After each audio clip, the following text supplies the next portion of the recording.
ओम शांति। आज के ईश्वरीय महावाक्य हैं। बाबा ने कहा, मीठे बच्चे, याद की यात्रा में कभी थकना नहीं। देह अभिमान के तूफान थकाते हैं। देही अभिमानी बनो तो थक दूर हो जाएगा। प्रश्न है, कौन सा संस्कार 21 जन्मों की श्रेष्ठ तकदीर को बिगाड़ने वाला है? उत्तर, अगर किसी में रूठने का संस्कार है, बाप से व पढ़ाई से रूठ जाते हैं तो 21 जन्मों की तकदीर बिगड़ जाती है। इसलिए बाबा कहते हैं, मीठे बच्चे, देह अभिमान के वश कभी भी उल्टा नशा नहीं चढ़ना चाहिए कि मैंने इतनों को समझाया, इतनी मदद की। देखो बाबा कितनी बड़ी अथॉरिटी, फिर भी कितना निरहंकारी है। इसलिए सी फादर। गीत है, रात के राही थक मत जाना। ओम शांति। मीठे मीठे सिकिलदे बच्चों ने गीत सुना और जो योग युक्त सर्विसेबल बच्चे हैं वह इसका अर्थ जट समझ लेते हैं। हम रात के राही अर्थात ब्राह्मणों की अब रात पूरी हुई है। भक्ति मार्ग को रात कहा जाता है।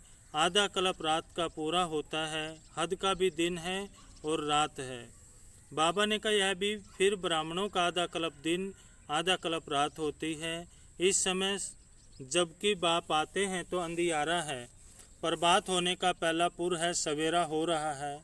बच्चे जानते हैं। अब बाप कहते, मीठे मीठे बच्चे, याद की यात्रा में थक नहीं जाना। जैसे जिस्मानी यात्रा होती है तो आगे पैदल जाते थे, बहुत धीरे धीरे, बीच बीच में मंजिल बनी रहती है। मालूम रहता है हमको फलानी फलानी मंजिल पर ठहरना है। आगे बहुत श्रद्धा से पैदल जाते थे, उसमें बड़ी मेहनत है। अब यह तो बहुत सहज है, इसको कहा जाता है सहज याद व योग। सिर्फ बाप को याद करना। थकने का मतलब ही है देह अभिमानी बनना। बाबा ने कहा, हाँ, इसमें कोई शक्य नहीं है। माया के विघ्न पड़ेंगे, परंतु इसमें थक नहीं जाना। थक जाने से देह अभिमान आ जाता है। बाप कहते, बच्चे, शरीर निर्वाह के लिए काम तो करना है, उसके लिए छुट्टी है। 8 घंटा शरीर निर्वाह, 8 घंटा आराम, बाकी 8 घंटा इसमें दो। अभी तो पूरा 8 घंटा कोई देते नहीं है। अंत में 8 घंटा तक रहेंगे। चार्ट को बढ़ाते रहो। यहाँ जब आकर बैठते हो तो याद दिलाई जाती है, जिसको तुम निष्ठा कहते हो। बाबा की याद में आकर बैठते हो, इसका मतलब यह नहीं है कि सिर्फ यहाँ आकर याद में बैठना है। ऐसे बहुत है समझते हम 5-10 मिनट योग करके उठे, परंतु बाप तो कहते धंधा दौरी करते कहाँ आते जाते हो, तो भी तुम योग में रहो। बाबा ने कहा, कहाँ गंगा स्नान आदि करने जाते तो राम राम जपते हैं ना। यहाँ तुमको कुछ सिमरना नहीं है, सिर्फ बाप को याद करना है। यह बाप बच्चों से ही बात कर रहे हैं। तुम्हारा कल्याण ही याद की यात्रा में है, इसमें थकना नहीं है। बाबा ने कहा, इसमें तूफान बहुत आएंगे। तूफान कोई मिट्टी आदि के नहीं, माया के तूफान आने से बुद्धि का योग टूट जाता है। फिर देह अभिमान में आने से धंधा दौरी बच्चे याद आ जाते हैं। बाप कहते, अब तो ये धंधा दौरी आदि सब खलास हो जाने हैं। तुम्हारे बच्चे वारिस बनने ही नहीं हैं, सब खत्म हो जाने हैं। अभी तो वारिस वेद के बाप के खड़े हैं। बाबा ने कहा, हद का वर्षा मुर्दाबाद होना है। साहूकार लोग समझते अब बच्चा बड़ा होगा, शादी करेगा, फिर यह होगा। बाप कहते अभी इतना टाइम नहीं है, इसलिए दुनिया से बिल्कुल मोह हटा दो। यह तो कब्रिस्तान है। धंधा दौरी बच्चों आदि के चिंतन में मरेंगे तो मुफ्त अपनी बर्बादी कर देंगे। शिव बाबा को याद करेंगे तो आबादी बहुत होगी। देह अभिमान में आने से बर्बादी होती है, देही अभिमानी बनने में आबादी होती है। जितना याद करेंगे उतना भविष्य किस जन्म वर्षा पाएंगे। याद नहीं करेंगे तो बहुत घाटा पड़ जाएगा, वह फिर कल्प कल्पांतर के लिए हो जाएगा। इतनी बड़ी घाटे की बात है, ख्याल करना चाहिए हमें पूरा वर्षा कैसे पाएं। बाबा ने कहा, धन की भी बहुत लालच नहीं रखनी चाहिए, टू मच में नहीं जाना चाहिए। कोई दिवाला मारते हैं तो बहुत फिक्रात हो जाती है, शिव बाबा को बिल्कुल भूल जाते हैं। फिर दोष रखते हैं कि ज्ञान में आए हैं तब दिवाला मारा। बीमार हो पड़े, यह कभी नहीं समझना चाहिए। बीमारी आदि होती है, यह तो विक्रम भोग है। अच्छा है, विक्रम विनाश हो जाएंगे। धर्मराज के डंडे खाने से तो बीमारी अच्छी है ना। कर्म भोग चुकतू करना है, यह तो महारोगी शरीर है। कितनी संभाल की जाती है, चलते चलते खड़े हो जाते हैं, हार्ट फेल हो जाते हैं। बाबा ने कहा, ऐसी पुरानी दुनिया को तो बुद्धि से एकदम भूल जाना चाहिए। बच्चे देखते हैं बाप नया घर बना रहे हैं तो पुराने से एकदम दिल हट जाती है। कहते, बाबा जल्दी से मकान बनाओ, पुराने मकान में तकलीफ बहुत है। तुम भी जानते हो यह पुरानी दुनिया तो बहुत गंदी है। तुम्हारा यह बेहद का संन्यास है। वह संन्यास करते घर बार का, उसको हद का संन्यास कहा जाता है। तुम संन्यास करते विकारों का। बाप कहते, देश सहित देह के जो भी तुम्हारे संबंध है सबको तोड़ मामे कम याद करो। यह दुनिया जो इन आंखों से देखते हो इनको भूल जाओ। अभी तुम्हारी बुद्धि जानती है हम स्वर्ग की राजधानी के लिए पुरुषार्थ कर रहे हैं। ज्ञान का तीसरा नेत्र मिला, यह सब कब्रिस्तान हो जाना है। बाबा ने कहा इससे प्यार नहीं रखना है। आजकल मनुष्यों के पास पैसे बहुत है तो विकार भी तेज हो गए हैं। काम विकार कितना तेज है, काम बिगड़ रह नहीं सकते। 4-5 वर्ष पवित्र रह, फिर लिखते बाबा आज इनको भूत लगा, काला मुंह कर दिया, कितना धक्का खाया, एकदम 5 मार मंजिल से गिरे। पहले पहले दे अभिमान, ऊपर से गिरा, ठक पुर्जा पुर्जा हो गया, खलास, हड गुड़ बिल्कुल ही टूट जाते हैं। बाबा ने कहा फिर पुरुषार्थ करने में टाइम लगता है, यह सबसे बड़ी चोट। इसलिए बाबा कहते काम महाशत्रु है, विकार को ही पतित बना कहा जाता है। कहते बाबा हमको पतित से पावन बनाओ। भारत में ही संपूर्ण निर्विकारी थे ना, भारत ही निर्विकारी था, अब भारत विकारी है। संपूर्ण निर्विकारी सूर्यवंशी को कहेंगे। बल रामचंद्र के राज्य में भी विकार की बात नहीं रहती, परंतु कला तो कम हो जाती है। 1250 वर्ष कम हो गए तो वह दुनिया की ताकत तो कम हुई ना, इसलिए उनको सतो प्रधान फिर सतो कहा जाता है। तुम चाहते हो हम मम्मा बाबा को फॉलो कर सूर्यवंशी महाराजा महारानी बने। इसमें तकलीफ व खर्चा आदि की तो बात ही नहीं, इसमें मुख से कुछ बोलना ही नहीं, सिर्फ याद करना, इसको ही सहज योग कहा जाता है। इसमें बड़ी मेहनत चाहिए। बाबा के आगे तो सब महारथी है, इसमें योग पूरा चाहिए तब कुछ तीर लगे। योग बल है ना, योग की बहुत कमी है। विघ्न भी योग में बहुत पढ़ते हैं। वेद का बाप मीठे मीठे बच्चों को बैठ समझाते हैं। बाप सेवा पढ़ाई से कभी रूठना नहीं है, रूठेंगे तो 21 जन्म तकदीर से रूठेंगे। बड़े अच्छे अच्छे बच्चे भी रूठ पड़ते हैं, नशा चढ़ जाता है देह अभिमान का। मैंने इतनों को समझा, देह अहंकार आने से फिर गिर पड़ते हैं। इसमें अहंकार नहीं आना चाहिए। शिव बाबा को कोई अहंकार है क्या? कितना निरंकारी है और कितनी बड़ी अथॉरिटी है। बाबा ने कहा कहते भी है मैं साधारण तन में साधारण घर में आता हूँ, साहूकार के घर में थोड़ा ही आता हूँ। तो अब बच्चों को जागना है। बाबा युक्तियाँ तो बड़ी अच्छी बतलाते रहते हैं। तुम बच्चों को की ही देरी है, ड्रामा अनुसार अजून अवस्थाएं जोर नहीं भरी हैं, आगे चल जोर भरेंगी। हम गवर्नमेंट को इतला करते हैं कितने इतने वर्षों में स्वर्ग की स्थापना हो जाएगी। या अखबार आदि में मनुष्य पढ़ेंगे तो आप आकर तुमसे पूछेंगे।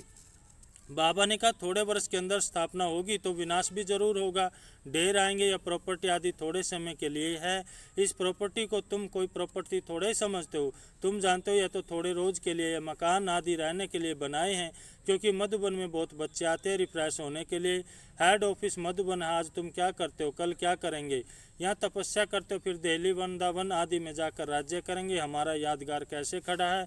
बाबा ने कहा अच्छी रीति दिखाना है। जो काम हम अभी कर रहे हैं 5000 वर्ष पहले भी किया था। पहले पहले शिव बाबा के मंदिर बनाते हैं, बाकी दिलवाड़ा मंदिर आदि तो बाद में बने हैं। बुद्धि से काम लेना होता है।